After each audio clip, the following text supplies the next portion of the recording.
Foch d'Antibes, les plus grands champions de trampoline et de tumbling, représentant 11 nations, seront présents pour la 3e Coupe du Monde.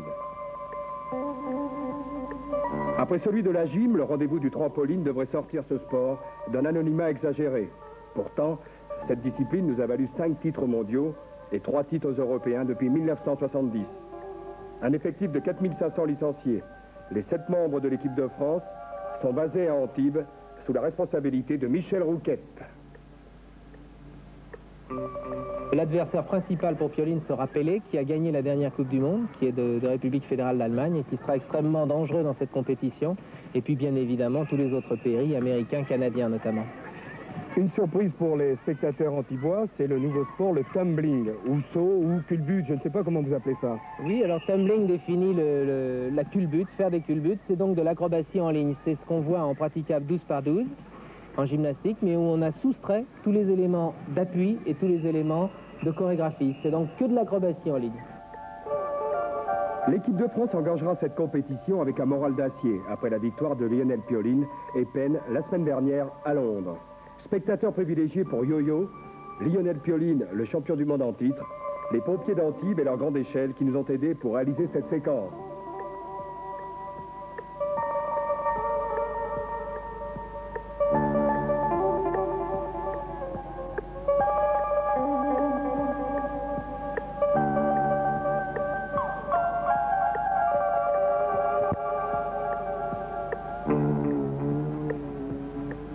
Des nations de trampoline. Regardez, c'est très beau, mais c'est aussi un vrai sport avec ses techniques et ses difficultés.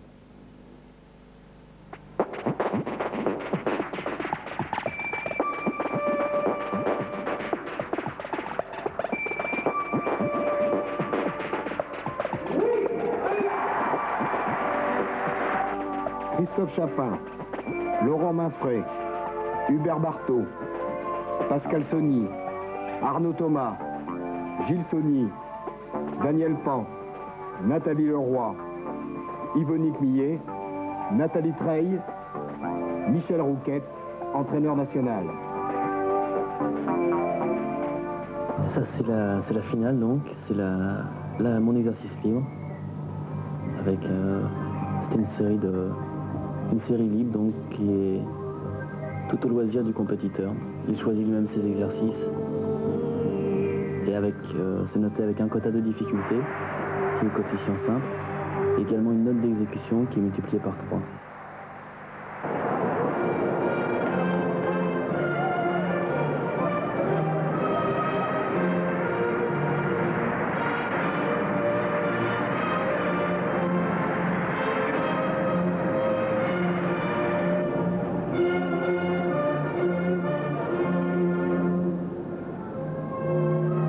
C'est un sport qui demande beaucoup de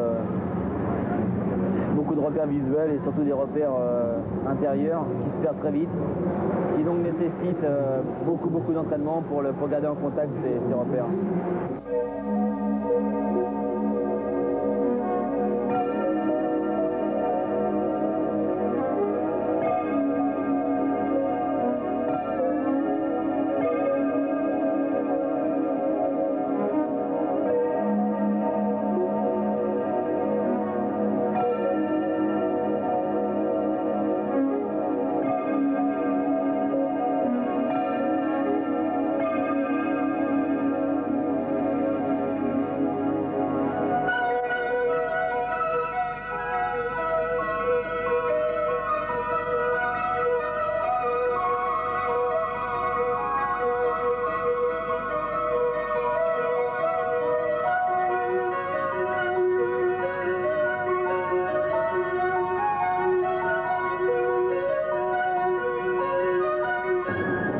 Que les gens qui voient du trampoline pour la première fois ont souvent l'impression que c'est quelque chose de facile.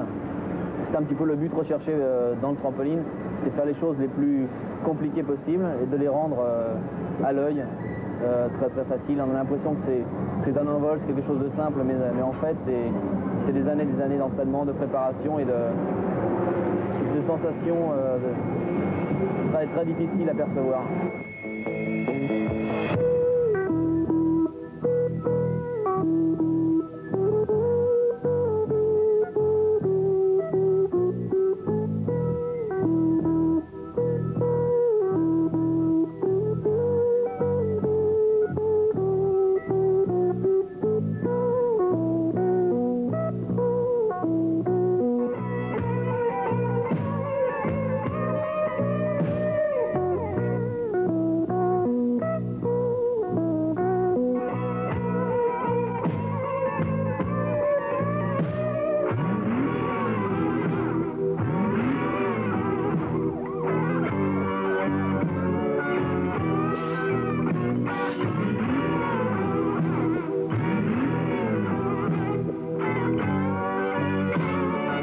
commence par des sauts périlleux simples donc, et puis petit à petit on rajoute des quarts de vrille, des demi-vrilles, des quarts de sauts périlleux. On arrive maintenant au trampoline avec la part méthode donc.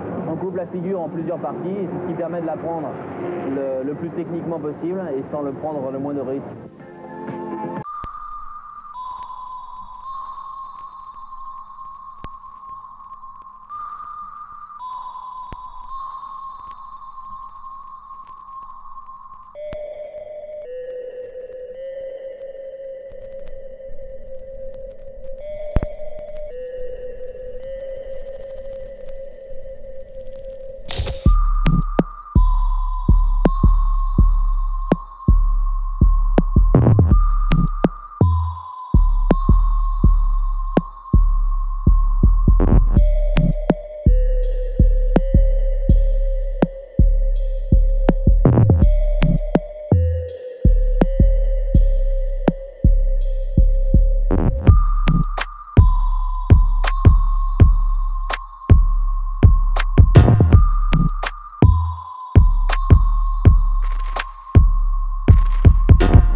Beaucoup de résultats. C'est presque un champion du monde au SMIG. C'est vrai qu'il y a des grandes différences sur le plan financier entre les trampolinistes et puis d'autres sportifs tels que pratiquement tous les autres. Bon, je suis sûr qu'il y a autant de travail pour être champion du monde de tennis que champion du monde de trampoline comme champion du monde de gym. C'est un sport peut-être un petit peu à part dans le sens où c'est vraiment quelque chose d'aérien.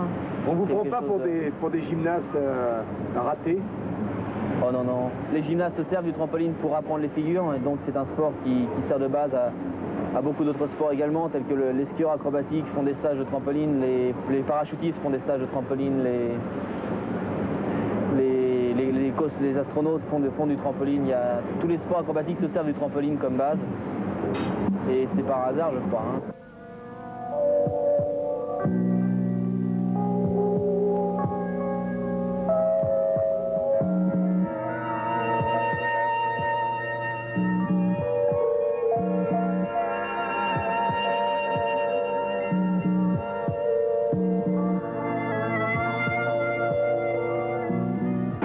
Déjà, il y a eu 4 sauts périlleux de fait, enfin un russe, 4 sauts périlleux avec une demi-vrille.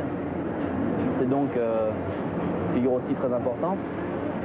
Mais l'évolution ne vient pas forcément dans la difficulté. C'est vrai que depuis l'époque de Richard Tison, par exemple, il y a eu une grande progression dans la difficulté, mais je crois que le changement le plus important était au niveau de l'esthétique.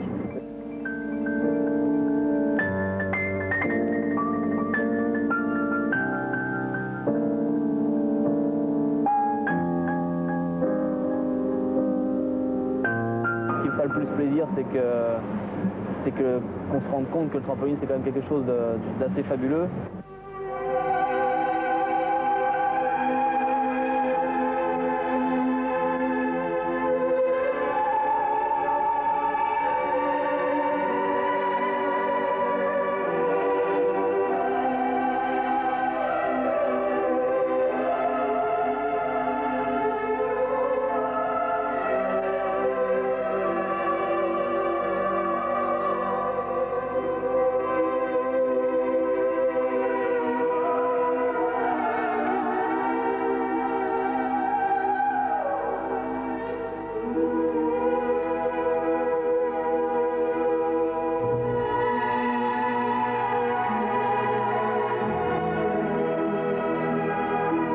Du monde à Paris.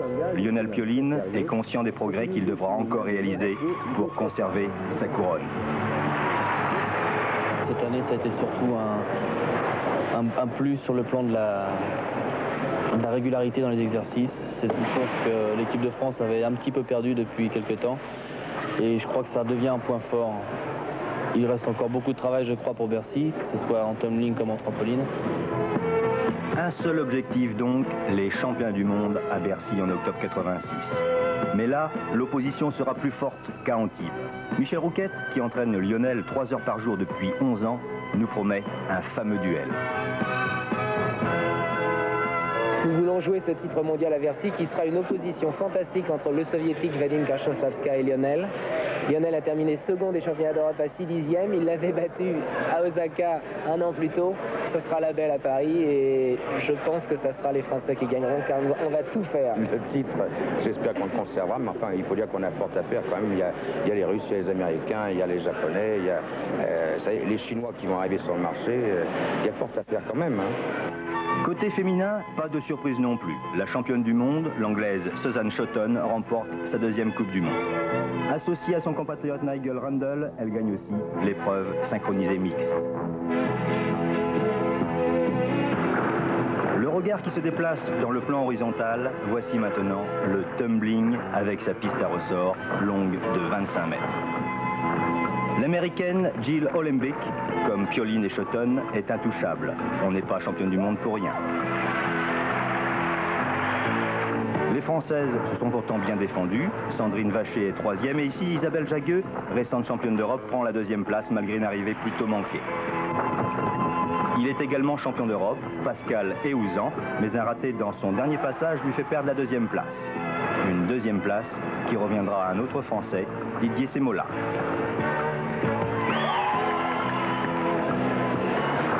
Mais là aussi, il n'y avait rien à faire pour inquiéter le vainqueur, l'Américain Jerry Hardy. Une véritable balle de tennis de table. Tout y est, vitesse, puissance et même le sens du spectacle.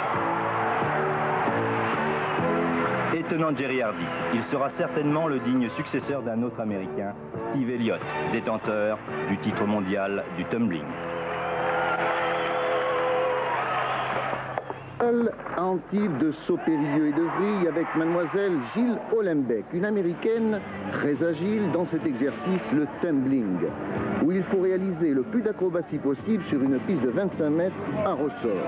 Jill Olembeck, légère et dynamique, s'impose dans cette Coupe du Monde, car tout n'a pas été aussi facile pour les autres. La Française Isabelle Jagueux, regardez, elle est partie trop vite et elle ne peut contrôler sa réception. Même mésaventures pour la Polonaise Agata Jadzin, emportée par son élan. En revanche, l'élégante Polonaise Poplaska réussit son évolution sans faute. Mais l'attraction de ce sprint acrobatique, la voici, c'est le bondissant américain Jerry Hardy. Avec lui, le spectacle ne manque ni d'attrait ni de percussion. Recherche dans l'amplitude du mouvement, vitesse de rotation, Jerry Hardy est l'un des rares à bien exploiter l'élasticité de la piste.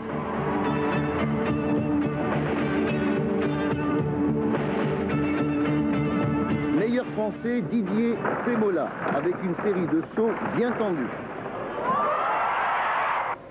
Et sur cette image au ralenti, on peut mieux apprécier les prises d'appui du tumbler. Toute la difficulté est de doser sa vitesse dans la propulsion.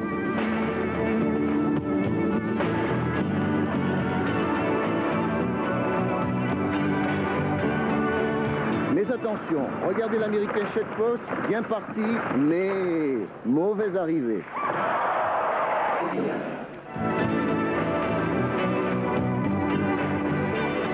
Et revoici Jerry Hardy, d'entrée double saut périlleux tendu.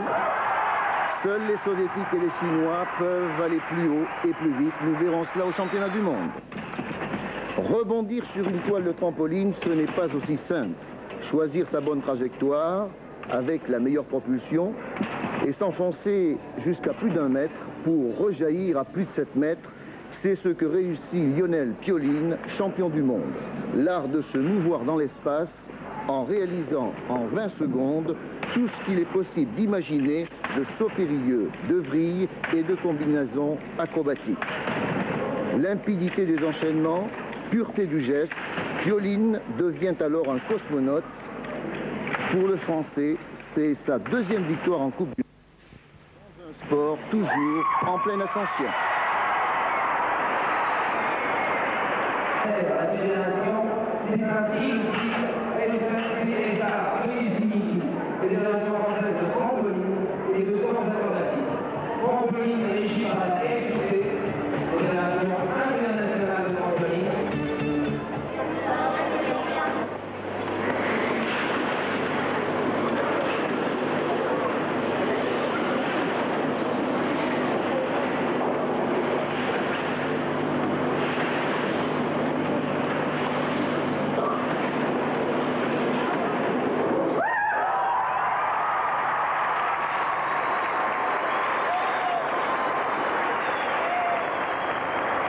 Parlez-nous un petit peu de votre fédération. Combien de licenciés?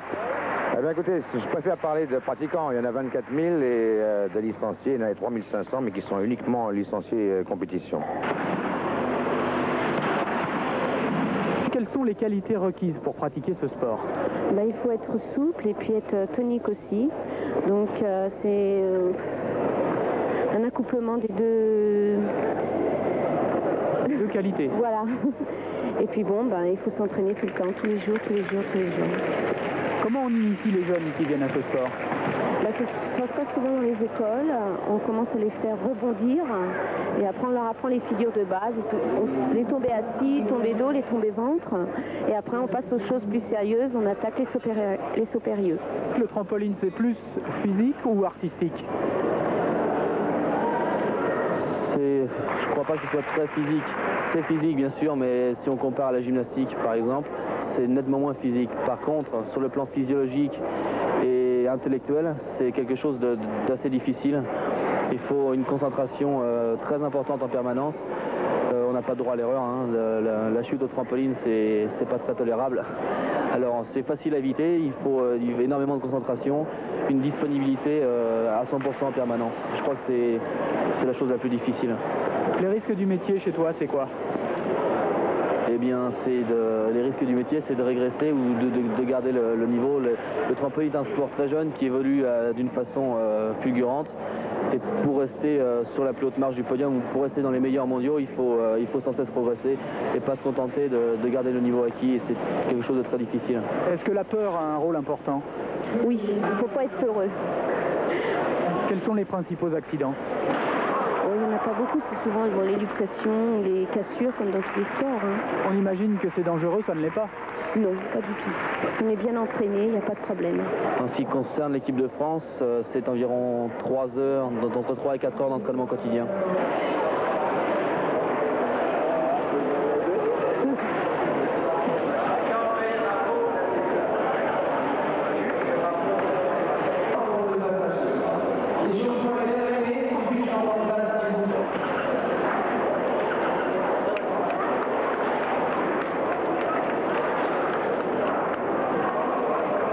On pourrait dire que ce sont des professionnels si on admet que ce sont des gens qui s'entraînent tous les jours. 4 heures par jour, c'est vrai.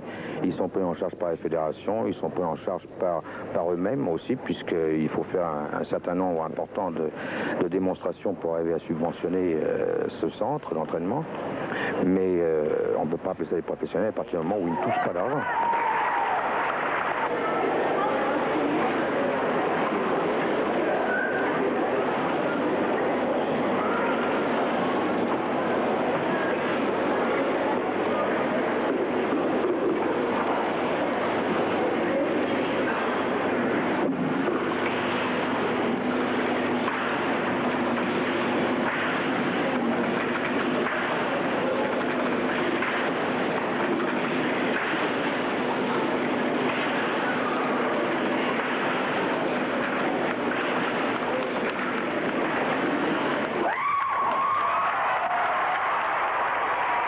L'argent dans la compétition, comment est-il présent ici au niveau du sponsoring? J'ai vu pas mal d'affiches publicitaires. Eh bien, je crois qu'en France, maintenant, quand nous souhaitons organiser une compétition internationale importante, les budgets grimpent rapidement d'une année sur une autre. Et bien évidemment, nous sommes obligés de faire appel à des sponsors. Nous avons effectivement beaucoup de sponsors qui nous aident dans le financement de cette opération. Le budget est de 250 000 francs. Vous pensez bien qu'il est difficile d'obtenir un tel budget simplement en faisant appel à des fonds publics, soit au niveau de subventions municipales ou de subventions ministérielles. Et le complément doit bien évidemment se faire par un apport d'argent par les sponsors qui sont nombreux cette année et qui nous ont bien aidés à financer cette opération. D'autant que nous voulons volontairement, dans le cadre de cette compétition, pratiquer des prix d'entrée relativement bas pour permettre à un maximum de gens de découvrir les 3 disciplines que nous présentons, trampoline, tumbling et acrosport. Justement, différence entre tumbling et trampoline. Eh bien écoutez, avant de parler de différence, je crois qu'il faudrait parler de ce qui les rassemble. Ce sont tous les deux des disciplines acrobatiques. Pour pouvoir évoluer dans l'espace avec un maximum d'amplitude et pour pouvoir réaliser des figures acrobatiques à base de salto et de vrille, soit en simple, double ou triple rotation. En trampoline, nous utilisons l'élasticité d'une toile qui est tendue par 112 ressorts et un cadre métallique de 5 mètres sur 3. Par contre, en tumbling, nous utilisons l'élasticité d'une piste de 30 mètres de long et de 1 mètre 80 de large. Cette piste a été conçue au départ avec des skis dont les spatules étaient sciées. 400 skis étaient mis bout à bout. L'élasticité que nous obtenions donc avec ce matériau spécial qui sert à fabriquer les skis permettait d'avoir une vitesse de rotation plus importante et surtout une amplitude plus importante. Le tumbling vient de l'anglais qui signifie to tumble, culbuter. Là, nous culbutons sur une piste de 30 mètres.